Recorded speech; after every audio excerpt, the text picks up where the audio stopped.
My husband Elliot and I were the perfect couple. At least that's what everyone thought and what I believed for 10 long years. We had a beautiful home, 2 wonderful kids, and a life built on what I thought was trust and love. Elliot was a successful architect, charming, attentive, and the man I had planned to grow old with. Our life was comfortable, predictable, and, I thought, happy. But behind the facade of our perfect marriage, a storm was brewing, and it would all come crashing down because of one tiny, insignificant detail. It all started on a Tuesday, a day just like any other. Elliot kissed me goodbye, told me he loved me, and headed off to work. I went about my day school runs, grocery shopping, tidying up the house.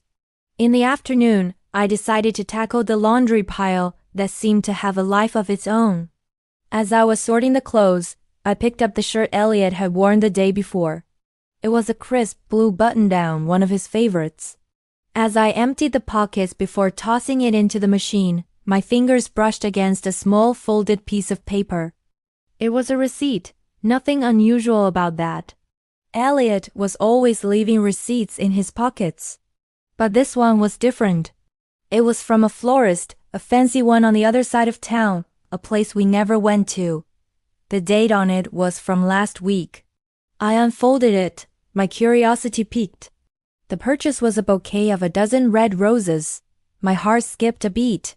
Red roses. I hadn't received red roses from Elliot in years. Our anniversary had passed 2 months ago, and my birthday wasn't for another 3. A cold feeling started to creep up my spine. Maybe it was for his mother? No, her birthday was in the winter. A colleague who was retiring. Elliot would have mentioned it. Every possible explanation I came up with felt weak, flimsy. I tried to dismiss it, telling myself I was being paranoid. It was just a receipt. There had to be a logical reason. I put the receipt on the kitchen counter, determined to ask him about it when he got home, to clear the air and laugh about my silly imagination. That evening, Elliot came home, all smiles and hugs for the kids. He kissed me, asked about my day, and everything felt normal. Too normal.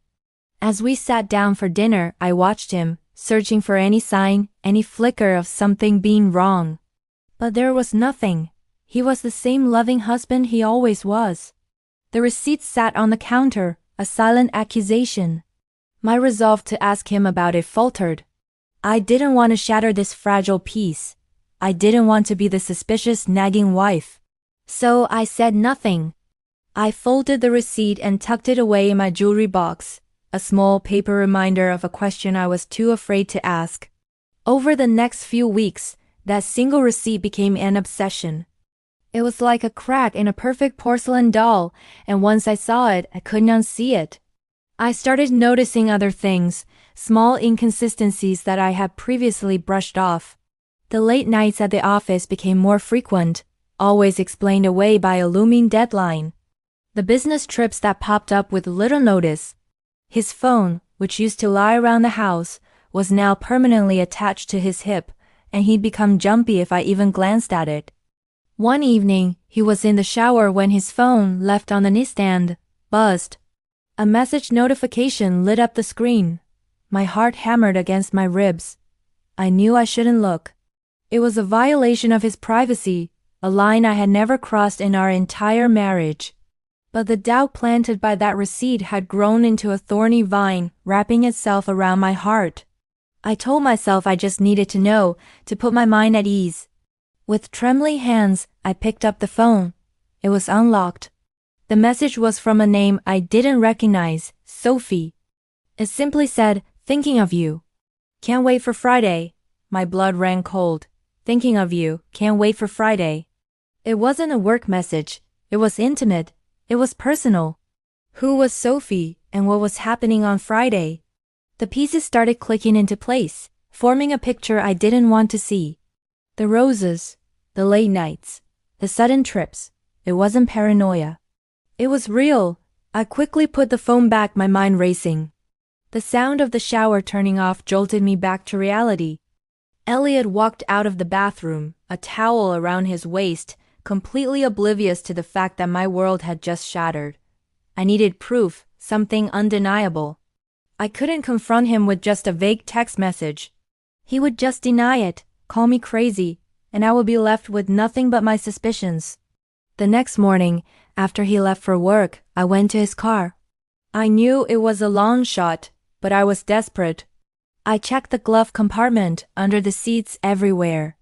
Tucked away in the side pocket of the driver's door, I found it. It was a small velvet jewelry box. Not the kind of box for a ring, but maybe a necklace or a bracelet. My hands shook as I opened it.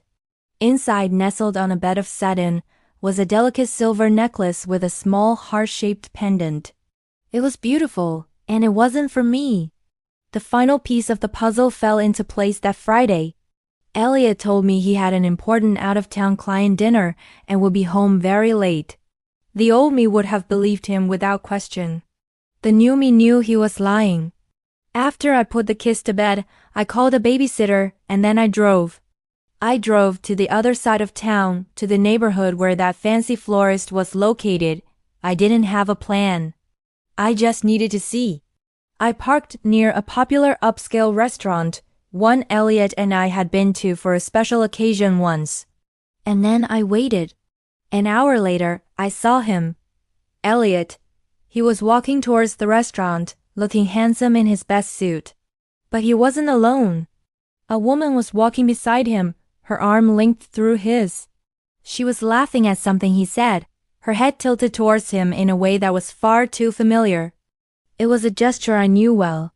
As they passed under the warm glow of the streetlights, I saw her face clearly. She was younger than me with long blonde hair. And around her neck, sparkling against her skin, was a silver heart necklace. In that moment, everything froze. The sounds of the city faded away, and all I could hear was the frantic pounding of my own heart. It was a physical pain, a deep, gut-wrenching ache that spread through my entire body. This was Sophie. This was the woman who had received my husband's roses, his time, his affection. This was the woman he was lying to me for.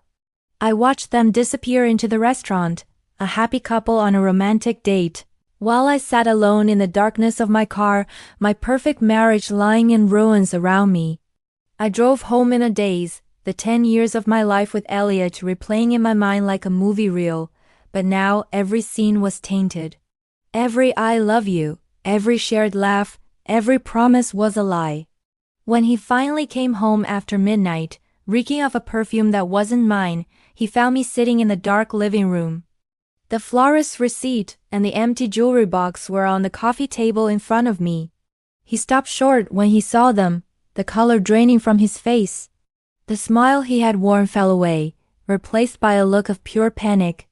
"Zaria," he started, his voice barely a whisper, but I held up my hand to stop him. There was nothing he could say. I didn't scream, I didn't cry. I was eerily calm.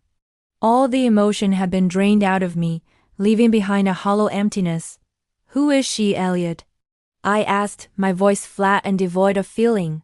He tried to deny it, to spin more lies, but the evidence was right there. He finally broke, admitting everything. Her name was Sophie, a junior associate at his firm. It had been going on for 6 months. The roses, the necklace, the late nights, it was all for her. He begged for forgiveness, swore it was a mistake, that he loved me, that he didn't want to lose our family. He cried, he pleaded, but his words were meaningless. They were just more noise in the deafening silence of my broken heart. Trust, once shattered, can't be simply glued back together. The cracks will always be there. And it all started with a single forgotten receipt. A tiny piece of paper that unraveled a decade of lies and exposed the stranger I had been married to. Our perfect life was a lie, and now it was over. My journey forward wouldn't be easy, but I knew I had to take that first step for my kids and for myself. Away from the wreckage of my marriage, towards a future I would have to build on my own. Thank you for listening. If you've been through something similar, remember you are not alone, and you are stronger than you think. Don't forget to like and subscribe for more stories.